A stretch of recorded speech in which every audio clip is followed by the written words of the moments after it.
Buenos días. Quien se le dirige es la estudiante de Derecho Claudia Lucero Belamable, perteneciente al curso de etapa intermedia y juzgamiento. Uno de los puntos debatientes que se ha desarrollado durante la clase es sobre el juez que instruye y juzga.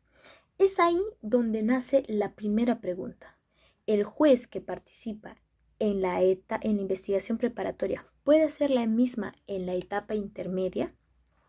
El doctor César San Martín Castro decía que la reforma del nuevo Código Procesal no se puede sustentar con los principios y con la estructura del Código Penal de 1940, sino que más bien se debería hacer un nuevo proceso penal, tal como lo muestra la historia comparada. Por ejemplo, un sistema mixto con una tendencia inquisitiva, limitativa en contradicción y con una acumulación de funciones en el órgano jurisdiccional. Y actualmente un sistema acusatorio que está matizado en la distribución de funciones y con una finalidad de mejorar la calidad de juzgamiento. Entonces, el proceso común tiene tres etapas. La primera, que da origen a la primera etapa, es a través de una denuncia, cuyo sujeto pasivo es el fiscal y no el juez. Y esta, a su vez, está dividida en dos momentos: diligencias preliminares y investigación preparatoria formalizada.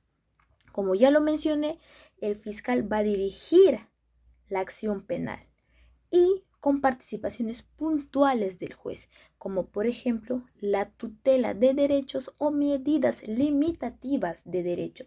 Entonces, esta etapa tiene como objeto recabar elementos de convicción, de cargo o de descargo que permitan al fiscal formular o no la acusación y por parte del imputado preparar su defensa, y cuya finalidad es determinar si la conducta incriminada es delictuosa. Y también, también puede determinar sin control jerárquico formalizar o archivar la investigación. Entonces, una disposición de archivo lo puede realizar un fiscal sin autorización de un juez. En cambio, una disposición de formalización ya no es recurrible, se tiene que comunicar de forma inmediata al juez de investigación preparatoria y para su archivo se necesita una autorización del juez. Entonces, cuando leía a la Instrucción General al Estudio del Nuevo Código Procesal Penal del doctor César San Martín Castro, él mencionaba que la disposición de formalización tiene dos efectos. Uno, que da lugar a la intervención del órgano judicial. Tal es el punto que para el archivo de la investigación se tiene que pedir una autorización judicial. Y el segundo efecto le voy a dar lugar en la tercera pregunta. Por tanto, se puede concluir que el juez que participa en la etapa de investigación preparatoria puede ser la misma en la etapa intermedia. ¿Por qué? Porque es una etapa de dirección judicial, es decir, tiene una finalidad de examinar la investigación preparatoria y si sobresee o apertura el juicio oral. La segunda pregunta está destinada a si luego de pasado los 10 días para contestar el requerimiento de acusación puede absorber el traslado. Como lo había mencionado, la reforma del Código Penal, uno de sus ejes principales se centra en mejorar la calidad de juzgamiento, y para esto se requiere una adecuada formación universitaria del abogado y un sistema de nombramientos judiciales.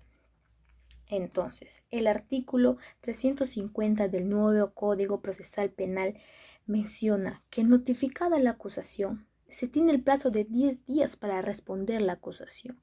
Y esto va de la mano con el principio de preclusión, que no es más que el transcurso de las etapas impidiendo el ingreso de momentos procesales ya extinguidos. El doctor Carlos Anampa mencionaba que es de vital importancia el ofrecimiento de pruebas en la contestación de la acusación para determinar la teoría del caso en el juicio oral. Entonces, el plazo de los 10 días es muy importante para la defensa del imputado, pero excepcionalmente existe una casación 864-2016 donde hace hincapié a la defensa ineficaz por falta de abogado con conocimientos jurídicos, donde alega que a una de las partes procesales no solo se le está dando una indefensión por privar sus derechos fundamentales, sino también con una defensa ineficaz. Entonces, el juez, si durante la audiencia advierte este tipo de actos, tiene que comunicar a las partes procesales y suspender la audiencia para evitar posibles desigualdades o también conocido como igualdad de armas. Entonces, los formalismos vencibles no pueden estar por encima de los derechos fundamentales como es el derecho a la defensa. Y la tercera pregunta es, una vez contestada la acusación, ¿el Ministerio Público puede ofrecer más elementos de convicción? Como les había mencionado en el primer punto, el doctor César San Martín Castro mencionaba que la disposición de formalización tiene dos efectos. La primera, que da lugar al órgano judicial, y la segunda menciona que es un efecto netamente problemático, ya que se aparta del sistema instaurado al nuevo Código Procesal Penal. ¿Por qué? Porque se da la interrupción y la suspensión del plazo para resolver la continuación de la causa penal. Es por eso que no se contabiliza el tiempo transcurrido. Entonces, en la etapa intermedia se ofrecen los medios y el juez de investigación preparatoria va a ver si rechaza o admite esos medios.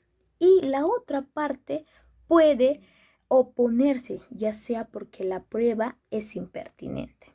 La acusación escrita se oraliza en audiencia preliminar. Es ahí donde el fiscal tiene la oportunidad de ofrecer medios de prueba siempre y cuando no se hayan consignado en su escrito. Entonces, instaurado el juicio oral, solo se tomarán en cuenta los medios probatorios que se hayan tenido como conocimiento con posterioridad al control de audiencia de acusación. Gracias.